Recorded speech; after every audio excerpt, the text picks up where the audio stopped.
Bismillahirrahmanirrahim. Assalamualaikum warahmatullahi wabarakatuh. 105,8 Radio Sip FM, inspirasi keluarga Anda. Nah, selamat pagi menjelang siang nih keluarga Sip dimanapun Anda berada. Semoga selalu dalam keadaan sehat walafiat dan juga tetap semangat nih untuk menjalani hari, apalagi di hari Senin ini ya. Dan keluarga Sip seperti biasa nih ya, di jam 10 hingga jam 11 waktu Sip di hari Senin, kita ketemu dalam program Berada Perempuan yang merupakan kerjasama antara Radio Sip FM dan juga Salimah Kota Padang, Peduli Perempuan, Anak, dan Keluarga. Nah keluarga Sip, seperti biasa di talk show biasanya ya, kita nggak bakal ngobrol sendiri. Kali ini kita sudah bersama dengan narasumber kita, yaitu Kalenggo Geni Esos MM yang merupakan Kabid SDM dan Bangca Salimah Kota Padang. Assalamualaikum Kak Lenggo. Waalaikumsalam warahmatullahi wabarakatuh. Alhamdulillah kita ketemu lagi ya Kak ya, setelah beberapa waktu yang lalu kita ketemu ngobrolin tentang persiapan orang tua melepas anaknya gitu ya Kak ya. Oke. Nah kali ini nih keluarga Sip kita bakal bahas mengenai agar gak ngenes menjalani emptiness. Wah pas banget terimanya ya Kak ya. Jadi nggak ngenesnya ini gimana sih Kak? Emptiness-nya di bagian apa juga gitu? Pertama yang emptiness-nya dulu ya. Bismillahirrahmanirrahim. Assalamualaikum warahmatullahi wabarakatuh. Keluarga Sip, kita beberapa waktu yang lalu sudah bahas mengenai launching children. Launching children itu fenomena di mana kita melepas anak pertama kita keluar dari rumah untuk menghadapi kehidupan yang lebih independen, lebih mandiri. Dan berakhirnya kapan? Berakhirnya ketika anak terakhir yang keluar. Nah, ketika anak terakhir yang keluar dari rumah, itu namanya orang tua menghadapi fase emptiness. Emptiness itu sangkar, empty itu kosong. Ini menghadapi fenomena sangkar kosong. Nah, Vika suka lihat nggak kalau orang lagi lebaran tuh bikin konten-konten, lebaran rame kan, mereka orang dari rantau pada pulang, terus satu persatu pada balik lagi ke rantau. Nah, dilihatin cuma 2 orang ini tua. puff rumah orang tuanya gitu ya. POV tentang rumah orang tuanya. Habis itu kosong aja habis itu kan. Nah, seperti itulah emptiness. Rumah yang waktu itu dibangun atas dasar cinta untuk membesarkan anak, membangun membina keluarga. Suatu hari nanti akan kosong lagi. Iya, padahal kamar udah dibikin banyak anak kan. Nah, kenapa ngenes? Tidak semua orang mengalami emptiness itu dengan kondisi sukacita. Terakhir dengar nggak ada kasus kakek nenek meninggal sudah berminggu-minggu. Oh ya, baru ketahuan sama tetangganya, sama jemaatnya. Kalau ternyata dia sudah tidak bernyawa. Itu kisah itu nggak 1-2. Ada beberapa juga yang kasus orang tua hanya tinggal mereka berdua atau bahkan sendiri dan ditemukan ngenes. Iya, itu memang ngenes banget ya. Tidak ada teman, tidak ada yang menjaga, tidak ada yang merawat, tiba-tiba berakhir tragis meninggal dunia. Kita kan di pembahasan sebelum sudah bahas tuh gimana ya cara kita tetap kita launching children kita, anak-anak kita launching, kita lepas satu persatu tapi tetap bonding. Nah, kita udah bahas itu ya. Karena bagaimanapun, walaupun tugas pengasuhan kita sudah selesai, tapi peran kita sebagai orang tua belum selesai. Walaupun kita tidak ada kewajiban lagi untuk memenuhi kebutuhan dasar hidup dia, ngasih dia makan, ngasih semua udah dipikirkan sendiri kan sama anak kan. Kebutuhan sehari-hari dia sudah mikirkan sendiri. Tapi harusnya peran kita sebagai status kita sebagai orang tua tidak hilang, cuman mungkin perannya aja mungkin yang beda, berganti, tapi status tidak hilang. Nah itu yang kita harus tekankan. Jadi sejauh-jauhnya anak kita pergi, anak kita terbang, itu harus tetap ingat pulang. Dan ingat ada orang tuanya yang harus mereka cek tiap jam sebentar gitu loh. Harus mereka awasi dari jauh gitu. Kayak sebuah lagu ya, jalan jauh jangan lupa pulang. Jangan lupa pulang, betul. Saya langsung ketemu liriknya di otak. Betul. Jadi bahkan ada suatu kali ada pemain bola di Inggris, ada pertanyaan random aja sih, kayak sosial eksperimen. Kapan kamu telepon ibu kamu? Tetap jawabannya hebat-hebat loh. This morning dia bilang. Tadi malam, this morning, atau nggak barusan dia bilang gitu kan. Itu nggak ada yang seminggu yang lalu gitu, nggak ada sebulan yang lalu. Nah kejadian orang tua yang tadi mendadak pergi tanpa anaknya tahu, itu kan pasti dilacak sama tetangga kapan terakhir anak-anaknya tahu kondisi orang tuanya. Ternyata Iya. sudah lama, sangat lama dia tidak pernah menghubungi, tidak pernah mencari tahu kabarnya. Ya itu kan satu hal yang ngenes. Jadi jadinya emang kan. orang tuanya ditinggal belas aja gitu. Ya. Betul. Nah, ini yang kita harus waspadai. Jadi, ketika kita launching children, bagaimanapun bonding kita itu masih tetap kuat seharusnya. Bukan berarti udah anak kita ini berlaku pada siapa aja. Sama seperti halnya kita anak kita masuk pesantren nih. Wah, ada lepas tanggung jawab, nggak gitu. Nggak boleh kayak gitu. Tetap bagaimanapun ketika anak kita lagi jauh dari kita, dia menjalankan tugasnya, menjalankan kewajibannya, tapi hak dia sebagai anak tetap di tangan kita. Oke. Dia harus mendapatkan kebutuhan cinta kasih, kebutuhan untuk dilindungi, kebutuhan untuk mendapatkan kasih sayang, perhatian itu tetap ada. Bukan berarti putus gitu loh. Nah, ini yang harus kita waspadai. Jadi karena gini, orang tua yang mengalami tadi ya kayak saya nih, saya kan masih launching children nih, masih ada 2 lagi stok kan. One day mungkin ketika saya udah benar-benar habis, saya akan mengalami situasi yang mungkin siap nggak siap, pasti adalah sisi kesepian, kesedihan. Nah itu yang sekarang kita mau bahas. Itu jadi gimana ya biar saya nggak jadi orang, kalau orang bilang jomblo ngenes, enggak hanya jomblo yang ngenes, nggak usah khawatir. Ortu ngenes gitu. Ortu juga ada yang ngenes gitu. Jangan kamu jadi orang tua yang saya sendiri mati gaya gitu loh dengan kesendirian saya itu. Jadi sebenarnya ada ahli yang mengatakan, ini saya catat ya, di luar negeri di jurnal psikiatrik, bahkan emptiness ini akan menjadi sindrom, menjadi gangguan psikiatrik kalau kesedihan itu nggak hilang-hilang sampai ini yang wajar itu 6 bulan katanya. Manusia udah bisa meregulasi emosinya, mengatasi rasa kesepiannya, kesendiriannya dengan dia mencoba mengalihkan dengan kegiatan yang lain, itu harusnya normalnya. Tapi dapat toleransi sampai 12 bulan. Tapi kalau sampai lewat itu dia malah nggak bisa move on, nah itu udah gangguan psikiatrik. Nah, bahkan pernah ada satu kisah saya pernah ada baca waktu itu di sosial media, seorang bapak yang ditinggal anaknya meninggal selamanya ya. Misalnya ditinggal selamanya dalam artinya meninggal. Terusnya bapaknya itu justru ini mulai berubah sikapnya ketika anaknya itu pergi. Padahal anaknya 4, yang meninggal 1, kan masih ada 3 anak lagi. Udah nggak pergi ke ladang lagi, sudah nggak bekerja lagi, yang pada akhirnya jadi gangguan psikiatrik, mengalami gangguan jiwa karena ketidaksiapan atas kehilangan tadi. Nah akhirnya katanya bapaknya sekarang hanya bisa duduk termenung, nggak bisa bekerja, nggak bisa menghidupi keluarga. Nah itu yang bahaya. Nah jadi kan memang perlu diwaspadai. Cuman good newsnya, kita seharusnya nggak usah terlalu sedih lah sama emptiness ini. Kenapa? Budaya merantau itu kan budaya orang Minang, ya kan? Udah kebiasaan dari dulu berarti. Iya, sebenarnya secara mental ya, kalau kita udah punya, apalagi kalau kita punya anak laki-laki, kesiapan mental kita tuh udah jauh-jauh lebih dulu digembleng gitu loh. Maksudnya dalam artian zaman dulu anak laki-laki itu tidurnya di surau gitu kan. Itu kan sebenarnya kan sudah transisi kan? Iya. Sudah transisi, orang tua mempersiapkan mental dirinya agar ini anak laki dengan budaya kita yang matrilineal ini ya penghuni rumah gadang tuh sejatinya adalah perempuan. Yang laki-laki silakan merantau dalam rangka apa? Mencari pengalaman, menuntut ilmu, sama mencari rezeki. Ya sebenarnya kita seharusnya tidak terlalu tidak terlalu khawatir lagi dengan situasi seperti itu gitu ya.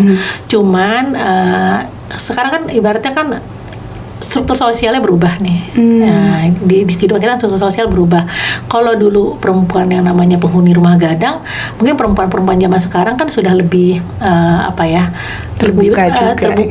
Lebih mandiri, lebih independen gitu kan. Jadinya ada keinginan untuk pergi juga. Iya, jadi tidak hanya perempuan laki-laki, jadi nggak bisa. Jadi perempuannya juga yang angkat kaki dari rumah. Jadi situasi apapun gitu loh, situasi apapun bisa terjadi, baik di anak laki-laki maupun di anak perempuan. Nah, kalau di sini kita akan membahas juga bahwa apa sih sebenarnya yang bikin perbedaan antara launching children sama emptiness tadi gitu ya. Jadi kan apa sih yang bikin perbedaan secara psikologisnya? Nah ini ada beberapa kondisi yang kita harus cermati juga gitu. Nah, kalau misalnya di launching children, mungkin peran kita belum selesai 100% nih. Masih ada PR di anak-anak lain yang kita selesaikan satu persatu gitu. Nah, kalau di emptiness itu kasusnya adalah tadi tuh peran kita udah tiba-tiba status kita sebagai orang tua tidak hilang, tapi peran kita mungkin yang berubah total. Kebiasaan-kebiasaan keseharian kita yang juga kita harus saya aja gini ya, Fik.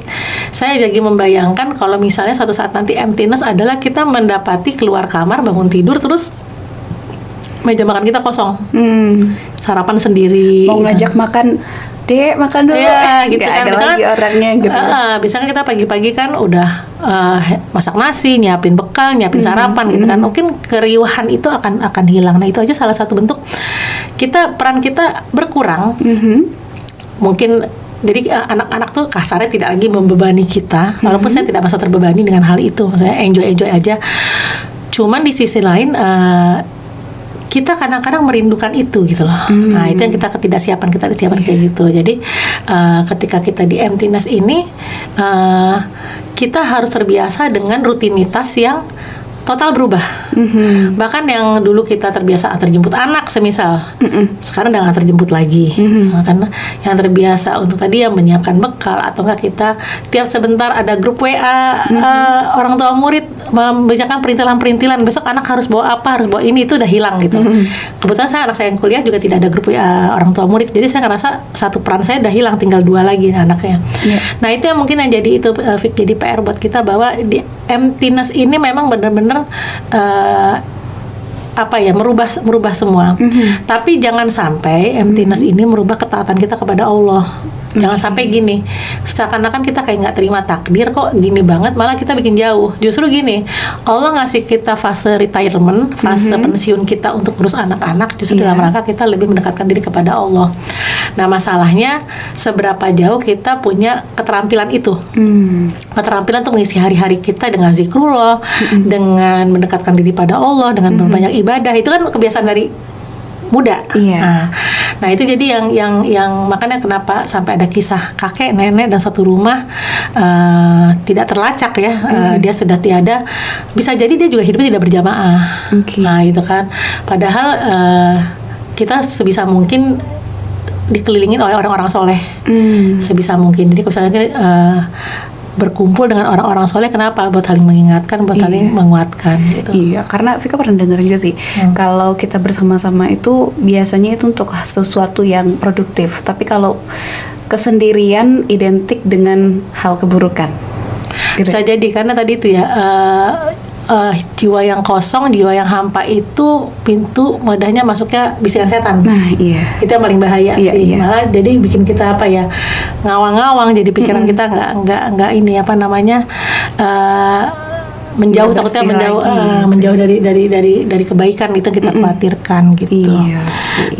Mau lanjut atau kayaknya kita bakalan rehat dulu sejenak, biar keluarga sip pada penasaran juga ya sama bahasan kita selanjutnya mengenai emptiness ini keluarga sip ya.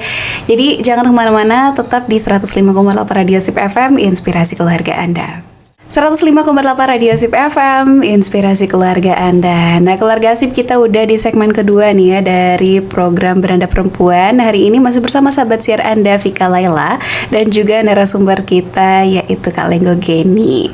Nah, tadi kita udah bahas ya mengenai emptiness ini, yaitu ya gimana kondisinya dan apa saja sih perubahan-perubahan yang dihadapi oleh orang tua. Tadi ada salah satunya mungkin perubahan rutinitas juga ya Kak, dan juga mungkin ya ada perasaan-perasaan kekosongan dan cara menghadapinya salah satunya tadi. Nah ini selanjutnya masih ada perubahan lagi nggak ini Kak yang dihadapi tadi masih nyambung masalah perubahan rutinitas dan peran tadi ya. Sebenarnya gini, sebelum kita menyesal kenapa emptiness itu apa yang memperburuk suasana emptiness, itu bisa jadi karena anak kurang bonding dengan rumah.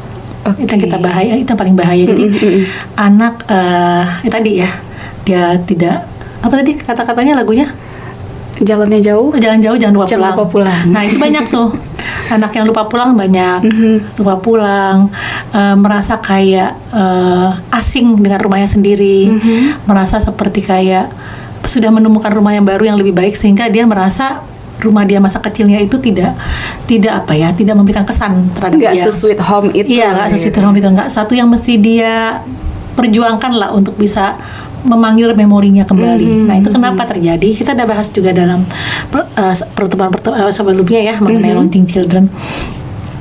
kita tuh sebenarnya hidup punya peran, peran yang udah sunatullah gitu loh. Nah, kalau memang kita masih merasa belum maksimal menjalankan peran kita, sebelum kita melepas anak kita keluar, bayar dulu hutang peran kita. Contoh gini, betapa banyak ibu di luar sana untuk peran pengasuhan diserahkan pada pihak ketiga. Anggaplah itu pengasuh atau penitipan anak, misalnya seperti itu.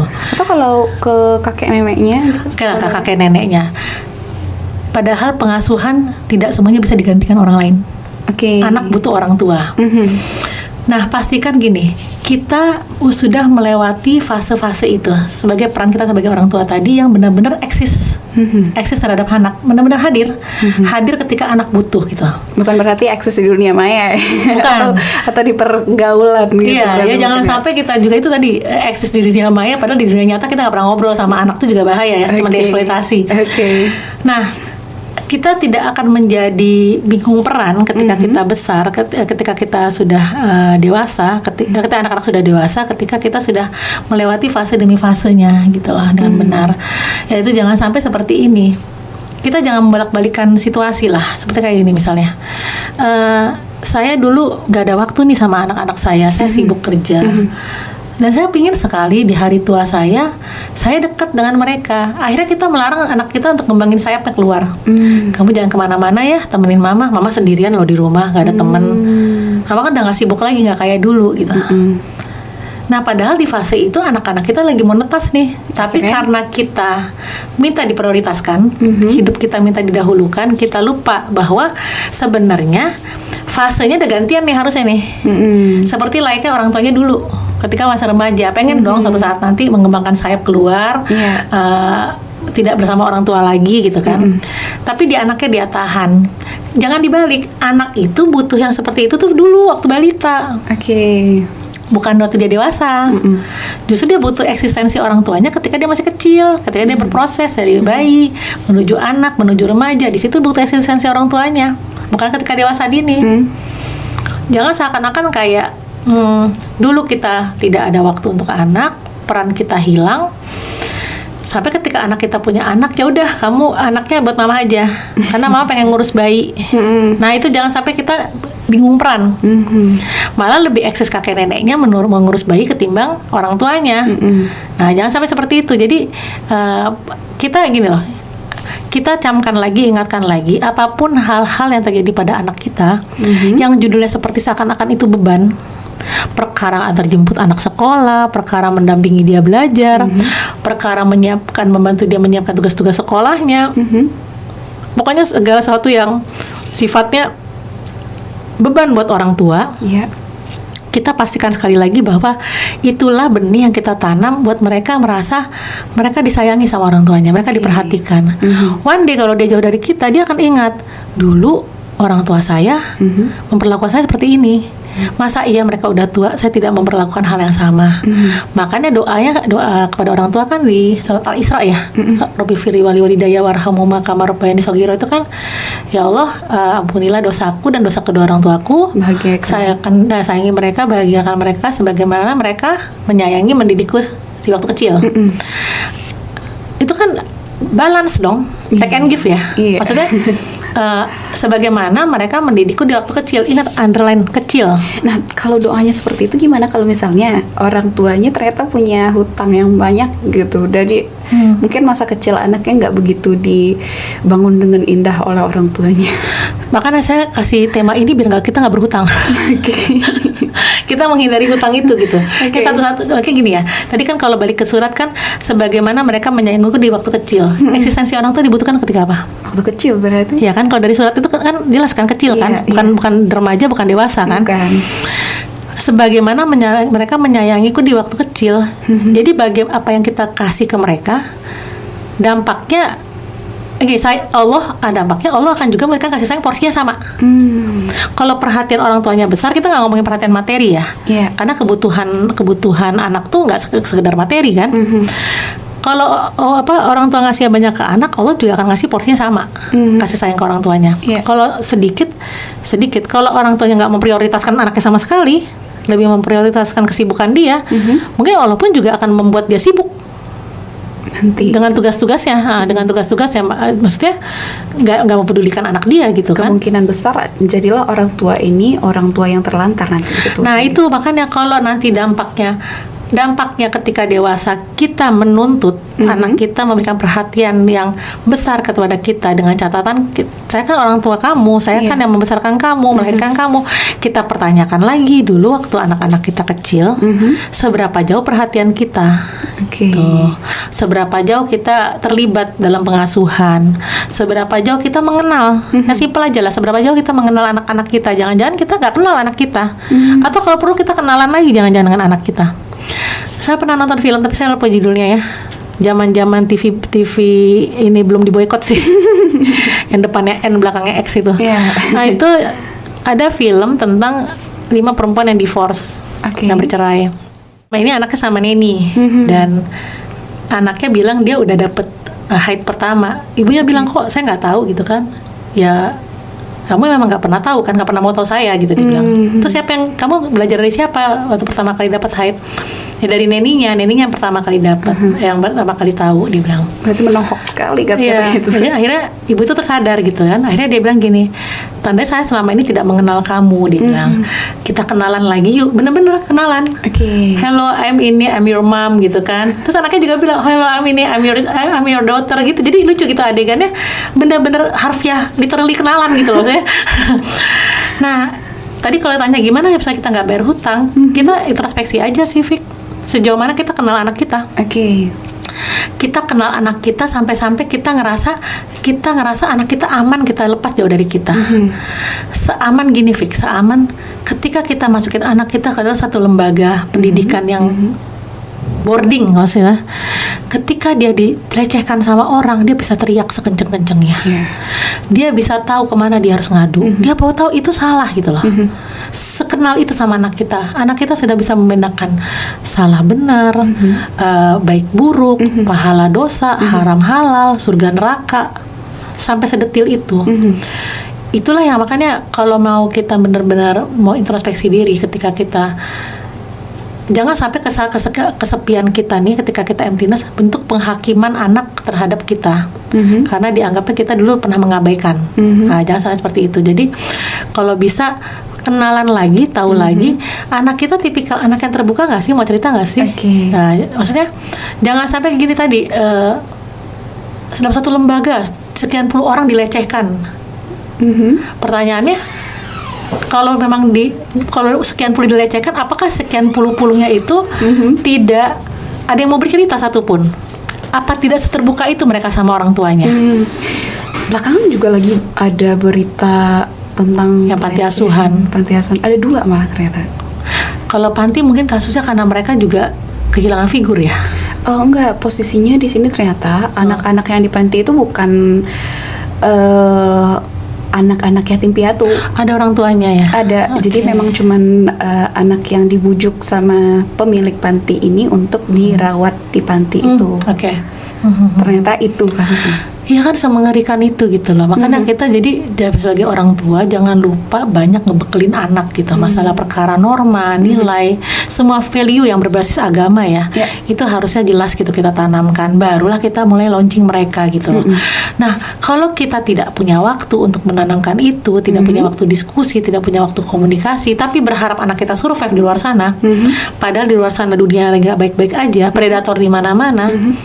Ya itu kita sama juga ngasih anak makan ke umpan singa gitu loh. Kita ngasih anak kita sebagai ya umpan makanan para binatang buas itu gitu. Nyiapin ikan asin buat kucing. Iya, jadinya itu pastikan lagi gitu, seperti itu. Nah, peran tadi Fik, pastikan kita juga sudah menuntaskan peran-peran kita secara maksimal. Apa peran ayah, apa peran ibu, ada kok di Al-Quran semua. Bahkan ayah itu di Al-Quran lebih banyak disebut daripada ibu. Tandanya ayah juga mesti introspeksi diri juga gitu. Nah, ketika ayah ini ada 2 nih. Ketika dia sebagai ayah, dia memainkan perannya untuk banyak memberikan nasihat dan nilai-nilai kepada anak, seperti halnya Nabi Ali Imran, Nabi Luqman, seperti itu kan, atau enggak Nabi Ibrahim gitu kan. Itu kan satu hal yang betapa bijaksananya seorang ayah terhadap anak ya. Iya. Kita introspeksi aja kepada pasangan kita gitu, suami-suami kita udah mainkan peran itu belum gitu. Jangan melampiaskan, melimpahkan tanggung jawab kita ke orang lain karena kita merasa udah gagal memainkan peran itu. Selesai itu, belum lagi itu tadi kalau kita masuk emptiness, anak kita udah berhasil kita bawa launching. Ada nih istri sendirian lagi galau. Nah, kepandian lagi laki-laki untuk bisa menghidupkan suasana lagi. Untuk dia jangan sedih, jangan dihibur, dialihkan, diberi kesempatan untuk mengekspresikan dirinya, mungkin aktif di kegiatan sosial, memberikan ruang bagi perempuan untuk berdaya, dia untuk bisa menjadikan dia manusia yang lebih bermanfaat lagi di lingkungannya. Walaupun gitu. ini kondisinya kedua-duanya sebenarnya juga merasakan empty yang sama ya. Merasakan empty yang sama, betul. Emang harus saling kerjasama untuk survive dari kondisi itu. Gitu. Iya, pada akhirnya menjadi teman setia kita sampai akhir hayat adalah ya pasangan kita, ya kan? Ya sampai mau memisahkan lah istilahnya kan. Jadi ya kita harus belajar juga tadi, selain tadi ya kita mempersiapkan anak juga, kita juga mempersiapkan pasangan kita untuk saling memahami satu sama lain. Udahlah, jangan berantem lah, jangan ribut-ribut, lucu aja gitu lah. Nanti nggak ada anak-anak. Dulu kan anak-anak penengah ya, kalau kita orang tuanya berdebat, anak-anak penengah. Mau makan apa? Satu makan ini, makan ini. Bapaknya mau nasi padang, ibunya mau Jepang-Jepangan. Ternyata anaknya maunya Korea-Koreaan. Udah akhirnya ikutin anak gitu kan, ada penengah gitu. Akhirnya ngalah demi anak. Nah, besok kan enggak gitu kan, ketika emptiness ya pokoknya saling mengisi hari lah, saling berbagi, dan yang pasti keberkahan itu akan muncul kalau keduanya tuh sama-sama bisa membawa, ini misalnya kedua pasangan ini ya, orang tuh bisa membawa satu keluarganya ke arah kebaikan, ke arah keberkahan. Apa sesuatu yang berkah itu? Yang berkah itu adalah yang semakin mendekatkan diri kita kepada Allah. Nah, itu yang penting gitu. Jadi memang intinya itu kita memang harus saling menguatkan di kondisi apapun, dan apalagi kita harus mendekatkan diri masing-masing dan juga mendekatkan diri kepada Allah Subhanahu Wa Taala. Gitu. Iya, karena kan ujungnya ke situ nanti kan. Ujungnya hari tua kita tuh kita tinggal mempersiapkan bekal-bekal itu gitu, bekal-bekal kita menuju akhir. Dan pastikan juga kita ke anak-anak kita adalah kita mungkin sekarang ini berpisah sementara di dunia, tidak bergabung kayak Vika misalkan, kakak udah di mana itu kan, ya kita nggak bersama-sama, tapi kita target tertinggi kita adalah kita nanti ketemunya lagi di akhirat gitu loh. Walaupun kita sudah sibuk masing-masing, sudah membangun keluarga masing-masing gitu kan, sudah membangun karir masing-masing entah di mana, tapi target terakhir kita adalah kita berkumpul lagi di akhirat. Dan pastikan kita selalu iman anak-anak kita tuh terjaga gitu loh. Emang jangan pernah bosan, jangan pernah merasa lelah untuk mengingatkan masalah iman tadi ke anak-anak kita juga kalau dia udah jauh. Nah itu kita masih mainin, walaupun peran kita mungkin udah berubah, tapi kan status kita tetap orang tua. Kita masih punya tanggung jawab juga untuk mengingatkan diri terhadap kebaikan, mendoakan mereka supaya dijauhkan dari kezoliman, dari kemaksiatan gitu kan, dari perilaku dosa gitu. Jadi apalagi anak saya kan sekarang di kampus yang lumayan hedon lah ya, maksudnya bukan kampus Islam gitu kan. Ya dia cerita sih, ternyata ada perilaku yang mengaku pernah minum tuh ada gitu kan. Nah itu hal-hal seperti itu kita harus dudukan ya. Tetap bagaimanapun yang hak batil gitu, yang salah tetap salah, yang benar tetap benar. Kita berdoa semoga anak kita punya kemampuan untuk punya keterampilan untuk bisa memilah itu, mana yang patut dia ikutin, mana yang enggak gitu loh. Jadi seperti itu. Ya, PR-nya banyak sih sebenarnya sih ya, tapi sama-sama menguatkan diri, mempersiapkan diri. Jadi kita pun tenang ketika ditinggal, tanpa anak kehilangan bondingnya terhadap kita ketika jauh gitu. Sehingga nggak ngenes tadi gitu. Jadi memang ya sebagai orang tua itu memang punya perannya, dan juga setiap peran itu tadi yang Vika itu kan yang Vika highlight itu adalah setiap peran memang harus ditunaikan. Kalau nggak ditunaikan dia hutang gitu ya. Dan memang itu harus dibayar nih keluarga. Jadi dengan membayar hutang ini kita semoga kedepannya itu emptiness yang kita rasakan nanti menjadi lebih sedikit melegakan gitu ya, kayak nggak yang terlalu suram-suram banget lah ya. Ya kan tadi kan balik ke yang kasus-kasus yang orang tua tinggal berdua aja, anak-anak tidak ada peduli. Nah ini awareness-nya nih, kepedulian anaknya sudah kita persiapkan dari dini, itu sih intinya sih. Iya, jadi memang karena kalau bondingnya memang sudah baik di awal, pasti perasaan ingin pulang itu, perasaan ingin selalu dekat itu pasti ada tanpa harus dikekang-kekang. Mama udah kayak gini loh, harus ngerti. Udah kesadaran gitu ya. Bukan harus orang tuanya yang ngemis-ngemis gitu berarti. Bukan keterpaksaan juga, jadi udah memang secara sadar yakin tuh bagian dari biru walidain. Iya, emang anaknya aja pengen biru walidain ya kayak. Seperti itu. Tapi emang punya anak yang seperti itu emang harus dibentuk dulu dari awal ya kayak. Oke. Nah, nanti kita masih ada yang bakal dibahas lagi kan ya. Tapi nanti kini Keluarga Asip kita bakal bahas di segmen selanjutnya. Jadi jangan kemana-mana, tetap di 105,8 Radio Asip FM, inspirasi keluarga Anda. 105,8 Radio Asip FM, inspirasi keluarga Anda. Nah, Keluarga Asip, kita sudah sampai nih di akhir acara gitu ya, di segmen terakhir dari Beranda Perempuan edisi kali ini.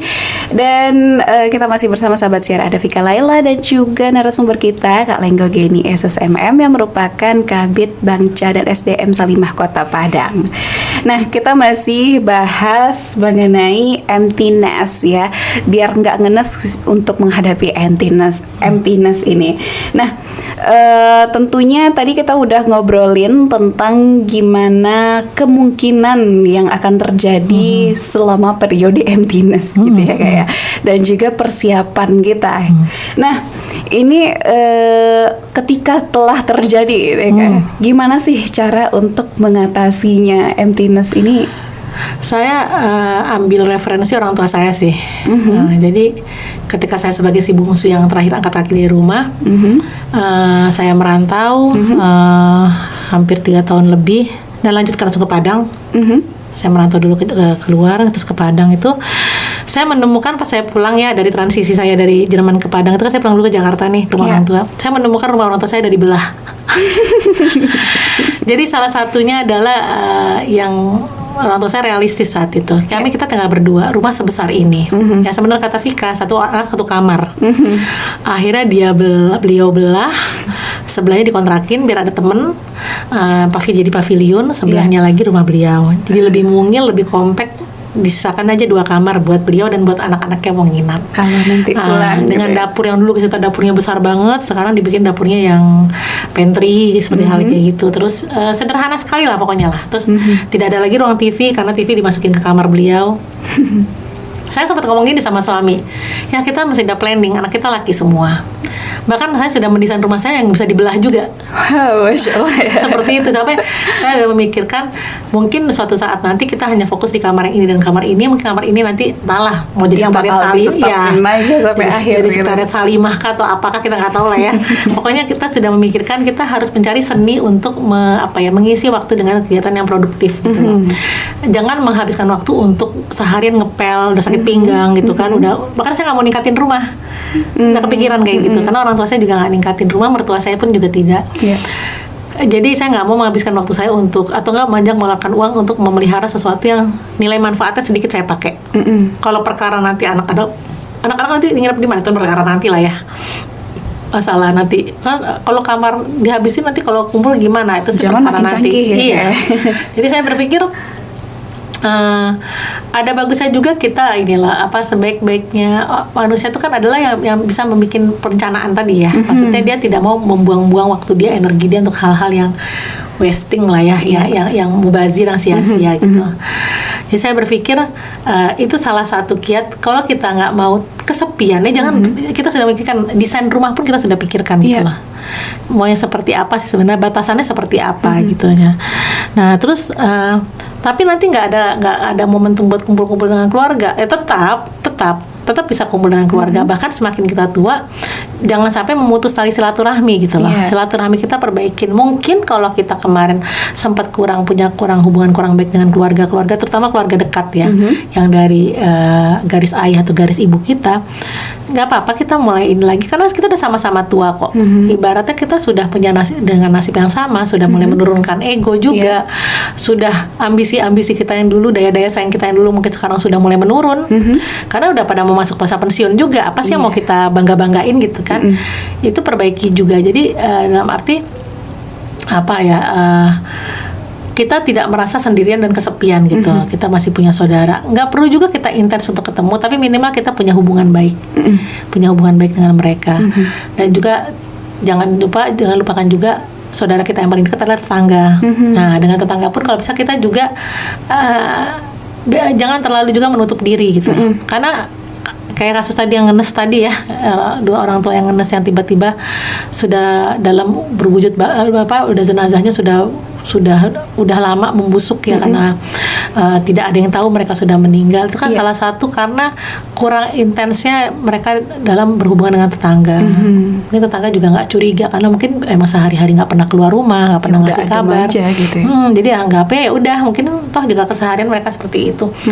Nah itu juga, nah saya bersyukurnya lagi di Padang ini ya, Sumatera Barat pada umumnya, kalau udah azan sholat itu berbondong-bondong orang ke masjid, bahkan orang-orang yang udah usia lanjut gitu ya. Yang malah yang banyak emang usia lanjut. Nah, karena saya pernah ngalamin ya, ke Jakarta lewat darat, melewati beberapa provinsi kan.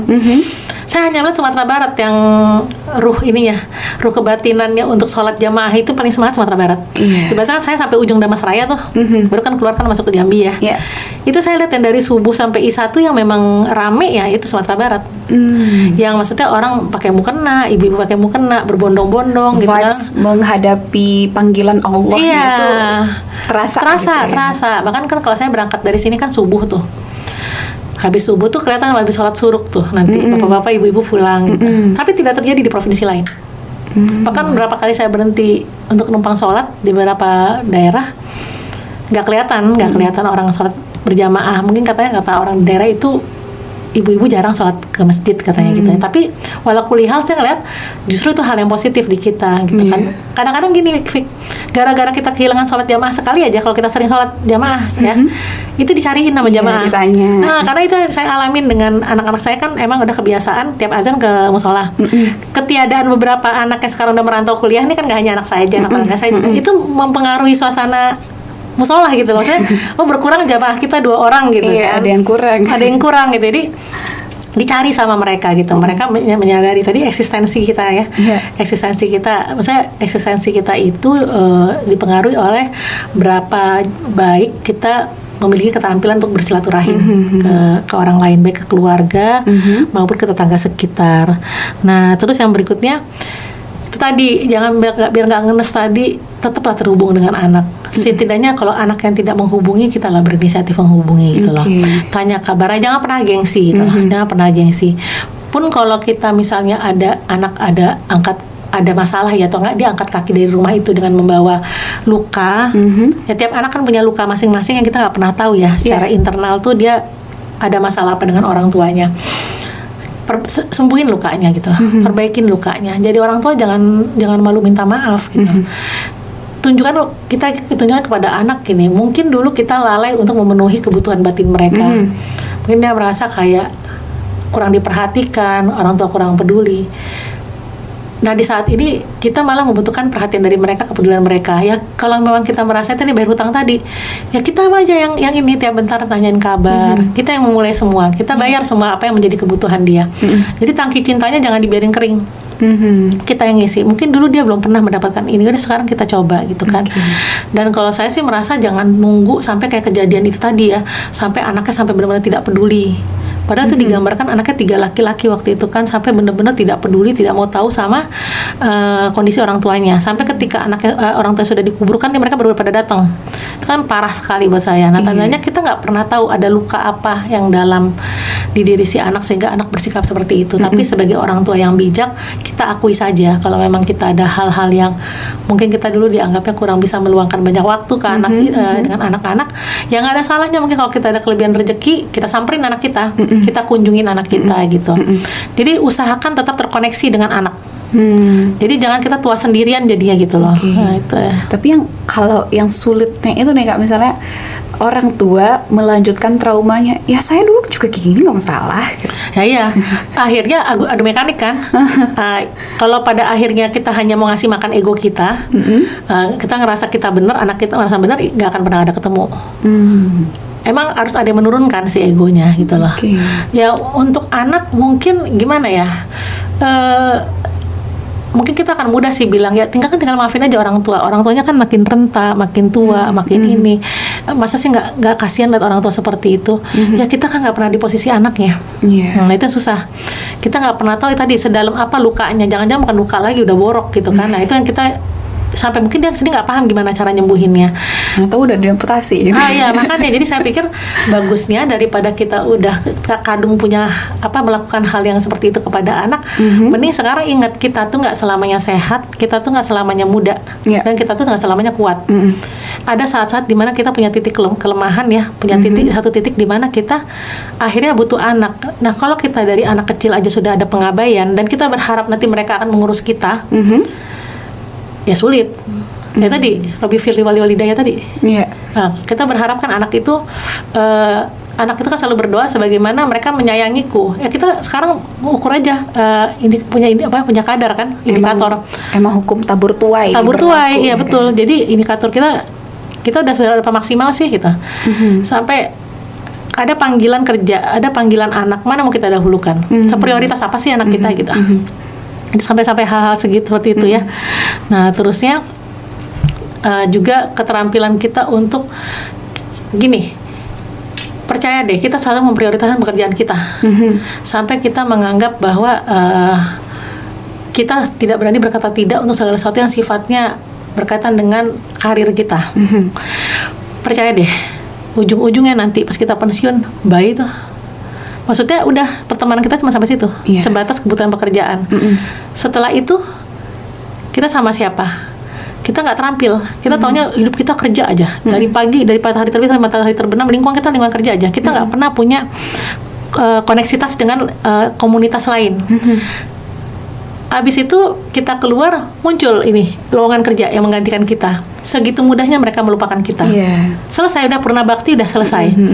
Nah, biar kita tidak merasa post power syndrome, kita dulu orang ini loh, kita dulu orang yang karirnya sangat baik loh, saya disanjung, saya di ini, semua orang belajar dari saya, bahkan saya mendidik bawahan-bawahan saya dengan baik. Kok udah selesai begitu, kayak udah selesai aja, kayak dilupain. Nah, biar kita nggak post power syndrome, jangan hanya bermain di lingkungan komunitas pekerjaan. Kita punya komunitas lain yang benar-benar niatnya berkumpul karena Allah gitu loh.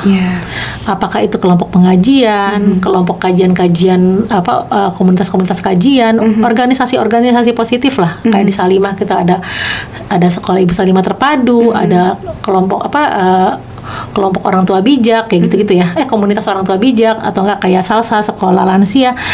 Jadi ketika kita selesai dengan karir kita masukin masa pensiun dan kita sudah mengalami fase emptiness, tapi kita nggak ada kekosongan hati di sini. Kenapa? Karena kita dikelilingin orang soleh.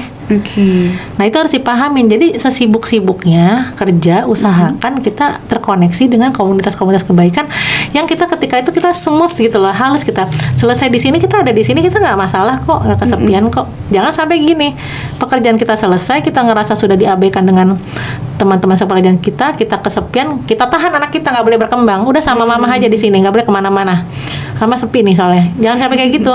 Kitanya harus kreatif, mencari komunitas apa yang bisa bikin kita nggak merasa kesepian dan kita bisa mengembangkan diri terus gitu. Gitu. Nah terusnya juga tadi ya, jangan pernah berpikir bahwa saya rela mati untuk anak. Jangan. Kalau rela mati untuk anak benar-benar takutnya sebentar aja kita waktu sama anak. Saya rela sehat demi bisa melihat anak dan cucu saya. Jadi maksudnya emang cita-citanya itu berkelanjutan, bukan kita menjadi lilin untuk terangin ruangan. Habis itu habis sendiri kan.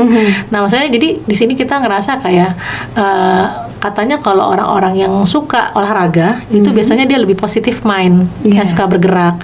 Nah mungkin kebiasaan-kebiasaan itu tuh yang saya akuin. Saya hanya pintar ngomong doang sih, dalam menjalankannya memang nggak gampang, saya akui ya, ke diri saya sendiri. Tapi kayak saya harus membiasakan itu gitu loh, membiasakan itu untuk pelan-pelan, tipis-tipis saya udah sama suami ke CFD atau di Taplo kita jalan berdua gitu loh. Karena harus ingat bahwa kita harus kalau kita nggak mau nyusahin orang, kita harus sehat. Kita nggak perlu lagi ketergantungan sama orang lain gitu loh, untuk mengurus diri kita.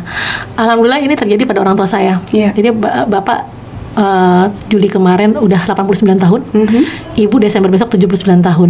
Nah, itu berdua aja. Jadi seperti tadi, maksudnya saya jadi berkaca kepada mereka bahwa jangan sampai kita mengabaikan tubuh kita, fisik kita, nggak ngasih hak kesehatan ke badan kita yang pada akhirnya kita nggak siap menghadapi emptiness karena permasalahan kita sangat ketergantungan dengan orang lain. Makanan kita jorok gitu loh, kita jajan sembarangan, kita nggak memperhatikan kadar kandungan dalam makanan, makan segala pengawet, pewarna, penyedap rasa gitu kan. Yang pada akhirnya kita menginvestasi keburukan di badan kita. Nah, akhirnya itu tadi, kita ngerasa ketika anak-anak kita udah pergi, kita nggak siap karena kenapa? Kita maunya diomongin terus gitu, karena kita sakit-sakitan, kita nggak sehat gitu. Oke, berarti emptiness ini juga dampak dari kita nggak memperhatikan diri kita sendiri gitu ya. Maksudnya gini, ada satu masa di mana bisa jadi kita tidak bisa bergantung sama orang lain, dan usahakan badan kita sehat, jiwa raga kita sehat, biar kita tidak kita menjalani emptiness ini dengan bahagia gitu loh. Kita tidak merasa ada seorang harus berkorban demi ngerawat kita. Nah gitu maksudnya. Jadi kita menjalankannya dengan happy gitu. Dengan happy ya, kita mulailah untuk menjaga semuanya lah, menjaga pola makan, pola kesehatan kita gitu. Jadi itu yang kita khawatirkan. Karena saya tidak mengklaim bahwa anak-anak itu boleh tidak gini, anak-anak yang merawat orang tuanya saat ini ya itu bagian dari biru walidain gitu ya silakan aja, saya malah justru itu bagus gitu. Tapi kita juga berikhtiar untuk hidup sehat, tetap harus berikhtiar hidup sehat gitu.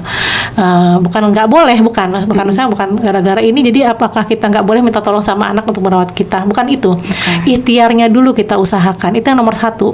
Tapi kalau kita nggak berikhtiar ya tadi ya, misalnya kita makan kita berantakan sembarangan, jorok apa segala, dan akhirnya kita menginvestasi keburukan pada tubuh kita yang bahkan kita mudah sakit, dan kita ketergantungan sama orang lain. Ya kalau ketika anak kita terpaksa harus pergi dari sama rawat kita, itu makanya akan bikin kita makin galau kan, kitanya nelangsa sendiri jadinya gitu. Padahal kita memohon-mohon ada seseorang yang bisa merawat kita, tapi kenyataannya itu tadi kita cita-cita punya anak dulu ya, biar masa tua nggak ada anak gitu, nggak ada yang ngasuh gitu ya. Iya, makanya jangan sampai seperti itu. Makanya diluruskan lagi niatnya gitu loh. Maksudnya tubuh kita, badan kita itu kalau bisa sampai akhir hayat itu memang dalam kondisi yang terbaik lah gitu. Kalau tua pasti, tapi kalau sakit itu bagaimanapun balik kepada lifestyle kita gitu. Itu yang kita inikan, yang kita pastikan. Dan terus yang terakhir Fik, itu tadi ya, saya lebih senang memakai istilah perempuan yang berdaya, bukan perempuan yang mandiri. Kenapa? Kalau dia berdaya itu dia nggak mati gaya aja sih. Ada aja yang dikerjain, apakah itu sebatas hobi atau nggak itu sebatas curiosity-nya dia, atau nggak dia untuk menghabiskan waktu untuk membuat kebaikan seperti kegiatan sosial gitu. Kadang kan orang hobinya apa? Hobinya bagi-bagi makanan berkah hari Jumat gitu. Nah itu kan positif sebenarnya kan. Jadi kalau menurut saya berdayalah dari muda. Kalau punya sesuatu hal yang positif yang bisa dimanfaatkan terus sampai tua, itu bagus gitu loh. Maksudnya jadi kita nggak, kalau mulai belajar ketika tua gimana, ketika kita mengalami fase emptiness terus kita kayak pengen deh nyoba ini, itu apalagi lebih bagus lagi. Cuman memang kebiasaan-kebiasaan itu harus terbentuk habitnya dari muda. Habit suka belajar, habit suka melakukan hal-hal yang positif, habit punya rasa ingin tahu yang besar tuh dari muda. Ini kayak pepatah Minang ya, kayak apa tuh? Ketek taraja-raja gadang tabak iya betul ya. Kayak gitu. Jadinya jangan ujuk-ujuk gitu. Dilatih dari sekarang gitu. Jadinya ada fase-fase yang kita lewatin, mungkin karena kayak Vika nih fasenya lagi fase mempelajari menuju pernikahan gitu kan. Tapi jangan berhenti belajarnya. Banyak lagi habis itu. Habis pernikahan punya anak-anak pun ada fasenya 0 sampai 6 sampai 12 gitu kan. Jadinya gitu juga dengan kita. Nah, kenapa kita biasakan untuk mempelajari semuanya, karena itu tadi, itu nanti bekal kita ketika kita sudah sampai di ujung. Sudah menjadi pribadi yang hanya tinggal berdua dengan suami tanpa anak gitu. Wah, luar biasa sekali, sampai Kak Lenggo sampai batuk-batuk. Maaf ya. Iya, jadi memang ya ketika kita setelah menghadapi sesuatu, kita emang harus punya tips and triknya untuk menghadapinya. Salah satunya yang tadi ya Kak ya, dengan kita mempersiapkan diri memang dari awal gitu, lalu membuka diri untuk bisa melakukan banyak hal biar nanti masa emptiness itu nggak terlalu empty dan juga ngenes. Betul. Oke, nah itu nih keluarga sip ya, obrolan kita hari ini mengenai emptiness ini. Semoga nanti memang kesendirian itu adalah hal yang pasti nanti kita hadapi di keluarga sip ya. Tapi gimana kita mempersiapkannya, itu yang menjadikan kita akan merasakan senang atau tidak, gampang atau tidaknya menghadapinya nanti. Dan ya semoga kita nanti bisa menjadi pribadi yang mandiri, dan juga ketika menghadapi masa sendiri kita menjadi pribadi yang lebih baik lagi dan juga berdaya. Amin, tadi ya kayak amin ya rabbal alamin. Nah keluarga asip, itu dia tadi obrolannya, semoga bermanfaat ya. Dan untuk Anda yang ketinggalan nih obrolan kita dari awal hingga akhir tadi, bisa banget nanti ditungguin videonya di YouTube kita, yaitu di Sip Media. Dan untuk Anda yang mungkin kesulitan ya mengakses frekuensi 105,8 FM, Anda bisa banget untuk mengakses di live streaming kita di www.sipfm.com. Dan jangan lupa untuk ikuti sosial media kita di Sip FM Padang di Instagram ataupun TikTok. Jangan lupa untuk di follow dan juga diikuti kegiatannya. Dan terima kasih Kak Lenggo sudah bersama kita ngobrolin tentang emptiness ini. Semoga ya memang menjadi harapan kita semuanya terkabulkan, amin ya rabbal alamin. Dan ya kita mohon pamit, subhanakallahumma wa bihamdika asyhadu alla ilaha illa anta astaghfiruka wa atubu ilaik. Wassalamualaikum warahmatullahi wabarakatuh.